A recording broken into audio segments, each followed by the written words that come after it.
Crack the code to everyday English. I'm Joanna, and it's time to learn with Joanna. Let's get started. Episode 2: Office Productivity and Workflow. Prioritize. Grammar-wise, prioritize is a verb, which means it's an action word. It describes something you actively do to manage your time or workload. To prioritize means to treat something as more important than other things. In simpler terms, it's deciding what needs your attention right now and what can wait until later. Let's break this down with 3 everyday examples from our illustrations, moving from left to right. Look at the first picture on the left. A man is sitting at his desk, carefully numbering his to-do list. He has a little orange flag that says Top Priority right next to his number 1 item. This is the base form of the verb. Example sentence: I need to prioritize my tasks. This means he is organizing his duties so he knows exactly what to work on first. Now, moving to the middle picture. We see a project manager organizing a Kanban board. She is moving specific sticky notes into the due first column because that work is urgent. Notice that we are using the past tense here, prioritized. She prioritized the urgent project. She already made the decision to put the most critical project ahead of everything else. Finally, let's look at the third picture on the right. A student is sorting his study cards into stacks labeled Most Important and Important. He's making a smart choice before a big exam. Example sentence: You should prioritize studying. Here, studying follows the verb to show exactly what action deserves the highest importance. Deadline. When it comes to grammar, deadline is a noun. It's a thing, specifically, a specific point in time that we have to focus on. The definition of a deadline is a time or day by which something must be done. Simply put, it is the absolute last moment you can submit your work, a project, or an assignment before it's considered late. Let's explore how we use this word in daily life by looking at our 3 illustrations, moving from left to right. Starting with the first picture on the left. We see a man looking quite worried as he stares at a desk calendar. There's a huge red circle around a date with the word deadline written right on it. He looks like he's realizing just how little time he has left. Example sentence: The project deadline is tomorrow. This is a classic way to state when something is due, usually expressing that time is running out. Moving to the middle picture, we see a very relatable scene. It's late at night, the moon is outside the window, and a clock on the wall shows it's nearly 11 o'clock. A team of colleagues is working intensely under a desk lamp, reviewing papers. Here, we use a very important collocation: to meet a deadline. We are working hard to meet the deadline. To meet a deadline means to successfully finish your work on time. As you can see, they are putting in a lot of effort to make sure they achieve it. Finally, let's look at the third picture on the right. This scene takes us to a classroom. A teacher is collecting assignments from a group of students, while someone points to the clock on the wall showing that time is up. Here, we see another common phrase: to miss a deadline, which means failing to finish on time. This sentence is a strong piece of advice. Don't miss the deadline. It's a reminder to always manage your time well so you don't turn your work in late.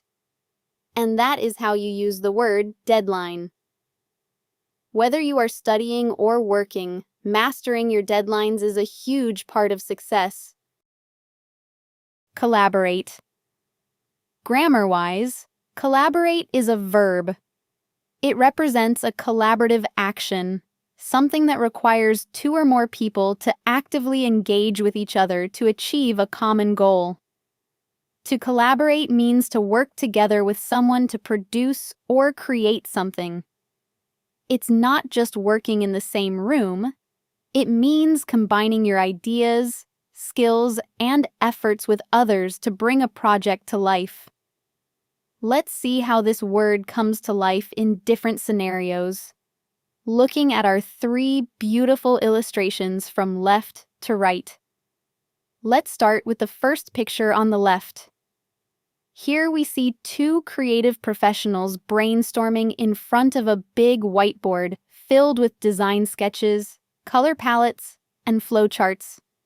They are actively discussing and sharing their ideas. Example sentence: we should collaborate on the design. Notice the preposition here. We often say collaborate on a specific project, task, or piece of work. It's a great phrase to use when proposing a joint effort to a coworker.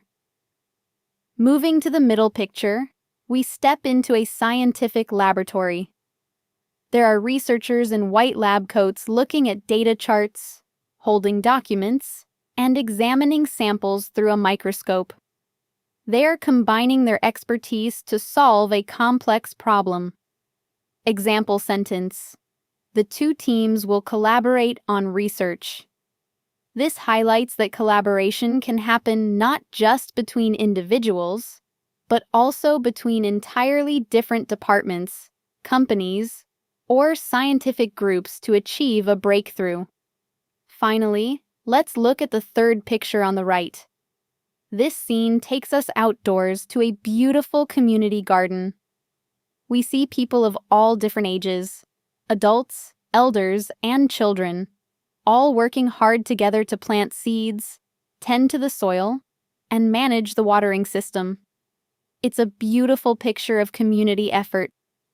Example sentence: they collaborate to build the garden. In this structure, we use collaborate to followed by a verb, showing the direct purpose or the final result of their collective hard work. And that is how you use the word collaborate like a native speaker. Remember, big things are rarely accomplished alone. Collaboration makes the dream work. Grammar tips. Prepositions. One of the most common mistakes English learners make is using the wrong preposition after collaborate. There are 2 main rules you need to know. Rule 1. Collaborate with followed by a person. Look at the first scenario. We see a business professional happily shaking hands with a colleague from another department. Her name tag even says marketing. When you are talking about the people or the team you work with, always use the preposition with. Example sentence: I collaborated with marketing. Simple, right? Collaborate with a person or a team. Rule 2. Collaborate on followed by a project or a task. Now, look at another scenario right below. Here, we see multiple hands all pointing at and working on a single document labeled report. When you are talking about the specific task, project, or piece of work, the correct preposition is on. Example sentence: we collaborated on the report. Remember this quick rule of thumb: collaborate with people, but collaborate on projects. Now, let's move over to the right side of the card for a brilliant word root memory trick. If you ever struggle to spell or remember collaborate, just break it down into puzzle pieces like the illustration shows. The formula.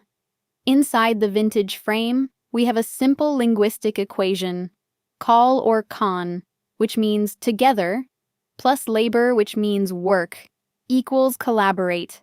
Literally, to work together.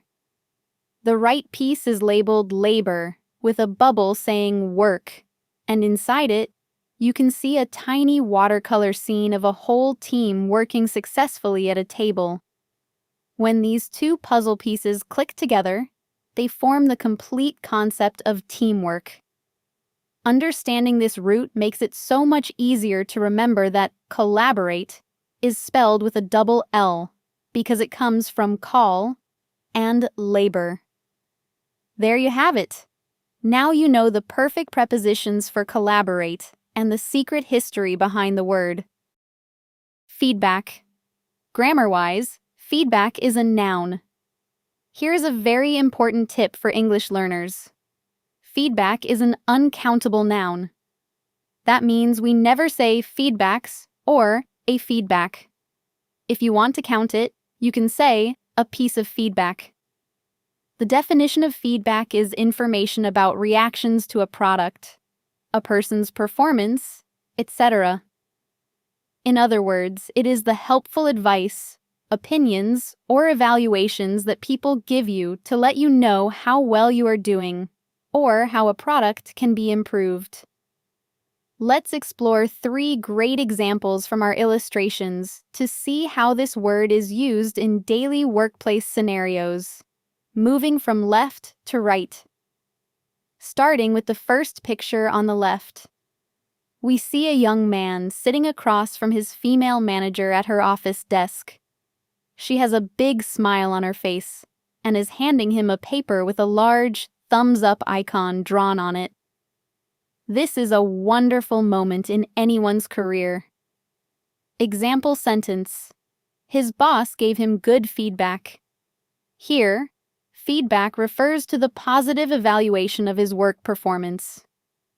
Notice the verb give. We often use give feedback when someone shares their opinion with you. Moving to the middle picture, we see a close-up of a clipboard holding a customer satisfaction survey. It features a row of emoji faces ranging from happy green to sad red. A pen is checking off the happy, smiling faces, showing that the customer had a great experience. Example sentence. We appreciate your feedback. This is a highly polite and professional phrase used by businesses all over the world. It shows customers that their opinions are valued and will be used to make the service even better. Finally, let's look at the third picture on the right. We see a group of 4 diverse colleagues gathered around a table for a meeting. One of the women is actively presenting a new prototype device placed in the center, gesturing with her hand, while the others take notes and listen intently. Our sentence here is, she is looking forward to your feedback. The phrase, look forward to, means to be excited or eager about something in the future. In this case, she is genuinely eager to hear what her team thinks about her new project so she can make it even better. TOEIC and writing tip: uncountable noun. This is an absolute must-know if you are preparing for exams or writing official business emails. The golden rule: take a look at the 2 sentences at the top. We have a red X next to thank you for your feedbacks and a green checkmark next to thank you for your feedback. Why? Because feedback is always an uncountable noun. Even if a client gives you 10 different opinions or pieces of advice, it is still just called feedback. You can never add an S to it. Look at our cute sweating student here. He's carrying a giant pencil, and look at the word feedbacks at his feet. See that final letter S? It's highlighted in bright orange red, and right on top of it, there is a tiny red X marking it as wrong. This is your ultimate reminder. Whenever you feel tempted to type that S at the end of feedback, visualize this little red X and stop yourself right away. Now let's pivot to the right side of the card to learn an incredibly common and useful phrasal verb that pairs beautifully with our word today. The phrasal verb is look forward to. It means to feel excited or happy about something that is going to happen in the future. It's the perfect phrase to wrap up a professional email. Look at the illustration on the bottom right. We see a businesswoman sitting at her laptop, smiling warmly. In her thought bubble, she's thinking about a response with happy smileys. She is eagerly awaiting an answer. Example sentence: she is looking forward to your feedback. Grammar tip alert here. Notice that after the preposition to in look forward to, we always follow it with a noun or a gerund, meaning a verb ending in ing. So, your feedback fits perfectly here as a noun phrase. That wraps up our grammar bonus for now. Remember, feedback has no es, and always look forward to receiving it. Efficient. Grammar-wise, efficient is an adjective. This means we use it to modify nouns, describing people, systems, machines, or workflows that operate at a very high standard. The definition of efficient is working well, quickly, and without waste of time or effort. In simpler terms, when something is efficient, it gets the job done perfectly in the shortest time possible, without throwing away valuable resources or energy. Starting with the first picture on the left. We see a young man sitting at his office desk. Although there are big stacks of paper around, he is smiling and smoothly organizing folders into neat, numbered binders. He's totally in control of his tasks. Example sentence: using this software makes our workflow more efficient. In the workplace, we often talk about an efficient workflow or an efficient process. It means the tools you use help you bypass unnecessary steps and get things done faster. Moving to the middle picture, we see a brilliant contrast. There is a massive, frustrating traffic jam with rows of traditional cars stuck in place.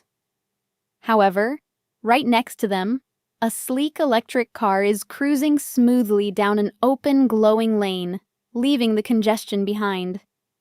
It symbolizes smart engineering. Example sentence: this machine is highly efficient. Notice the use of the adverb highly before efficient. We frequently say something is highly efficient or energy efficient to describe advanced technology or appliances that save tons of energy and time. Finally, let's look at the third picture on the right. This scene takes us inside a modern, fully automated factory. Robot arms are precisely moving and packaging boxes along a fast-moving conveyor belt without a single delay or human error. Example sentence: they have an efficient system. When a company combines good management, technology, and teamwork, they create an efficient system, allowing them to produce high-quality results with zero wasted effort. Pronunciation. Pro tip: if you want to sound like a native speaker, you need to use it like a quiet shh sound. Look at the star here. Let's practice together. Efficient. One more time. Efficient. Much better, right? Now, let's level up your vocabulary with a quick word family extension. When we change this adjective into a noun, it becomes efficiency. Notice how the suffix changes. Efficient becomes efficiency, which means the quality of being efficient, just like that smooth turning gear. Here's how you can use it in a meeting. The new system greatly improved our office efficiency. Master these 2 words, and your business English will sound instantly more professional. Delegate. It's a very versatile vocabulary word because it can function as both a verb and a noun. Let's break down the definitions first. When used as a verb, it means to give a particular job, duty, or right to someone else so that they can do it for you. Essentially, it's about sharing the workload or passing on authority. When used as a noun, it refers to a person who has been chosen or elected to represent a specific group of people. The infinitive verb on the far left, we see a business setting. A female manager is sitting comfortably in her chair, surrounded by her team members who are working on laptops and taking notes. Example sentence: a good manager knows how to delegate. This perfectly illustrates the infinitive form, showing that great leadership isn't about doing everything yourself, but about assigning tasks effectively to your team. The past tense verb. In the middle panel, the card shows a domestic or classroom setting. A mother or teacher is assigning household chores to 3 young children. One boy has a broom, one girl holds a cloth, and another holds a watering can. Example sentence: he delegated the responsibility to her. Grammar point. Here, we see the past tense form, delegated. It shows a completed action where a responsibility was successfully handed over to someone else. The noun form. Finally, on the right side, the context shifts to an international, political, or diplomatic stage. A man in a professional suit is standing at a podium labeled Delegate. Behind him, we can see the United Nations logo alongside national flags, like the flag of France and South Africa. Example sentence: each country sent a delegate. Pronunciation tip. When using delegate as a noun, the ending is often pronounced slightly softer, referring to the actual person acting as a representative at a conference or meeting. Agenda.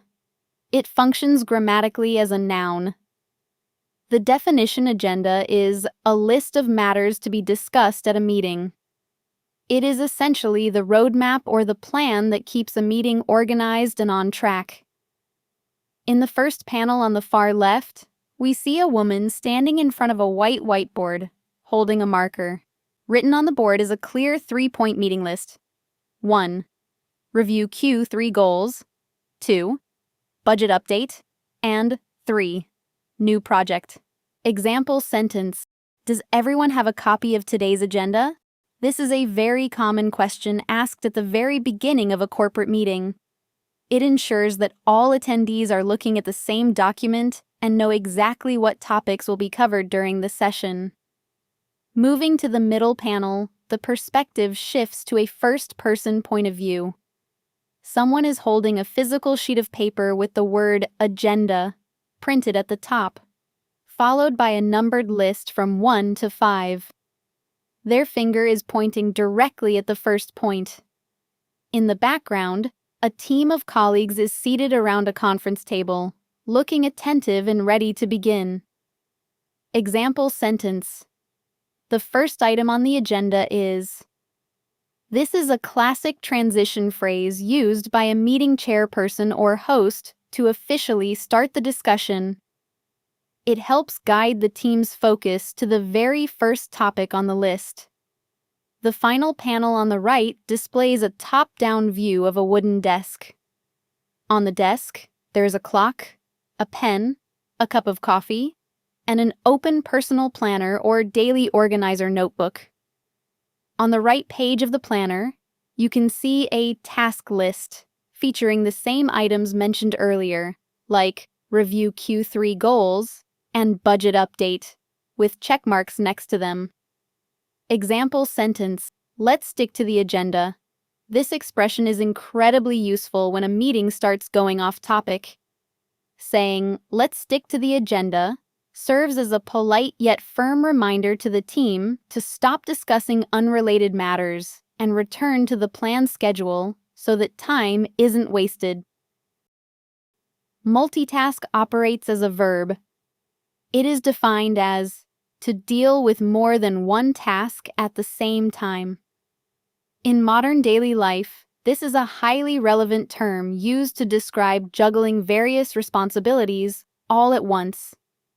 In the first panel on the left, we see a young woman sitting at her desk.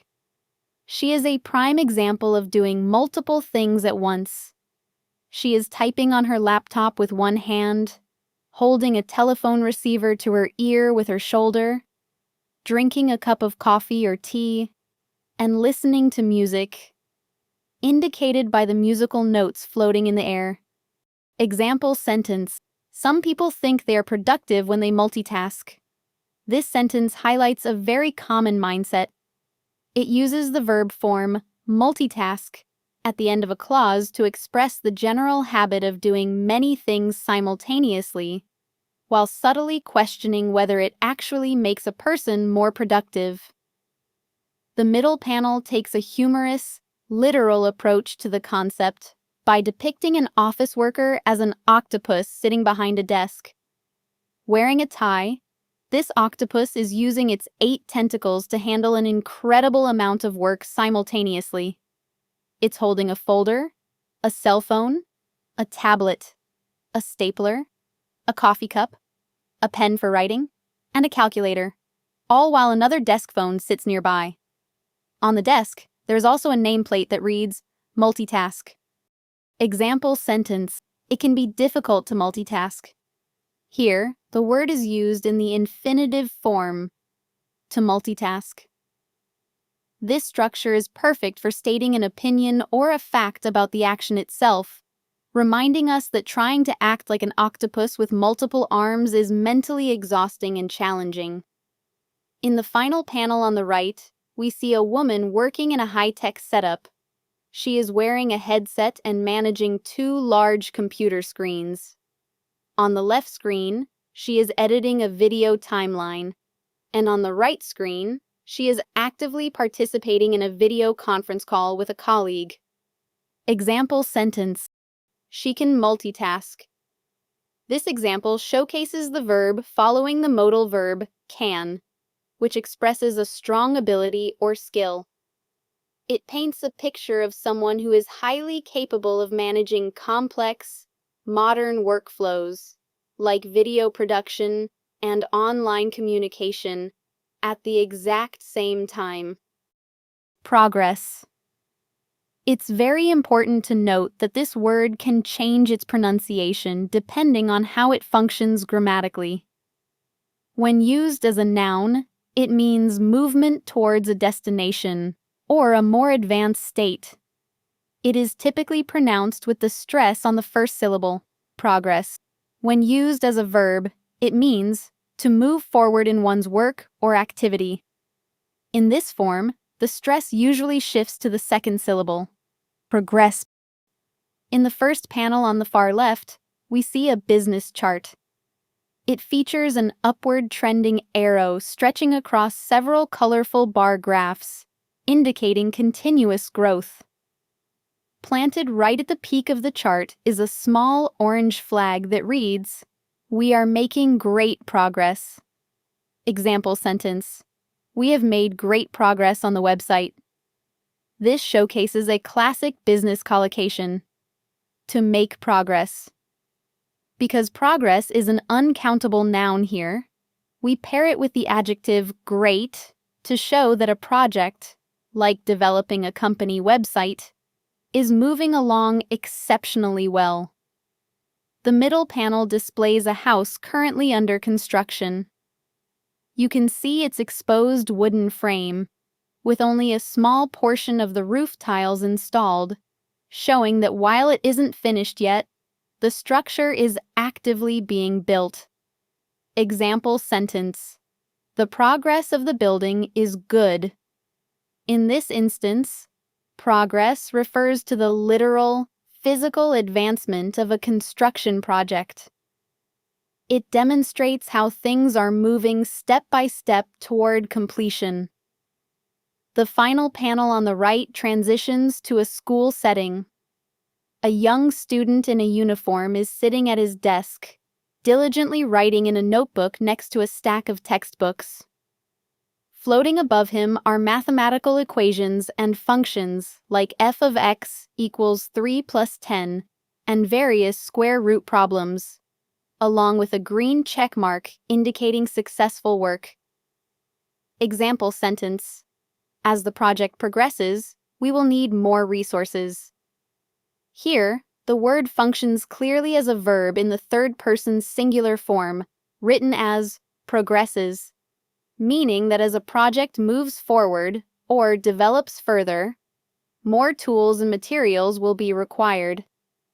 To summarize, whether you are talking about making progress on a digital project as a noun, tracking the physical progress of a building, or discussing how a task progresses over time as a verb, this flashcard covers all the essential bases for professional communication. This word, update, is incredibly common in both everyday life and business environments, and it can function as both a verb and a noun. When used as a verb, it means to make something more modern or to give someone the latest information. When used as a noun, it refers to the actual latest information itself, or a newer version of something, like a piece of software. Verb form, providing information.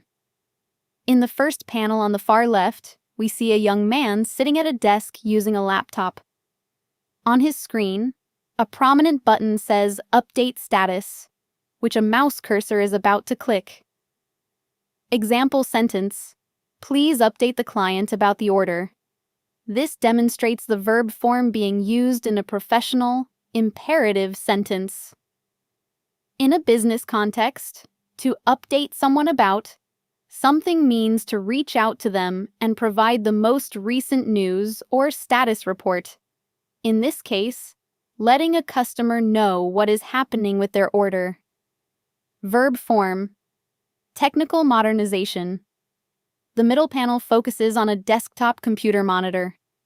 The screen displays a loading progress bar that is filled to 65%, accompanied by the text, updating system, and a mouse cursor. Example sentence: he is updating his computer. Here, the word is used as a verb in the present continuous tense, is updating. This is a very common technical context, referring to the process of installing newer software, patches, or operating system upgrades to make the machine more modern and secure. Noun form, the latest news. The final panel on the right shifts to a television broadcast studio. A female news anchor holding a microphone is reporting live in front of a big screen. The top corner of the screen features a red banner that reads, Update, and a speech bubble next to her says, Breaking News Update. Example sentence: can you give me a quick update on the situation? In this third scenario, update acts as a noun. It is preceded by the modifier quick, creating the common workplace phrase, a quick update. When someone asks for an update on a situation, they are simply asking to be brought up to speed with a brief summary of the newest facts or developments. Mastering workplace communication is about more than just knowing words. It's about using them to drive action, clarity, and results. In this episode, Office Productivity and Workflow, we break down 10 essential vocabulary words that every professional and English language learner needs to navigate daily office life with confidence. Put it into practice. The absolute best way to learn new vocabulary is to use it immediately. If you found this video helpful for your English learning journey, please like this video, share it with a friend or colleague who wants to level up their professional English, and subscribe to the channel so you never miss a future episode.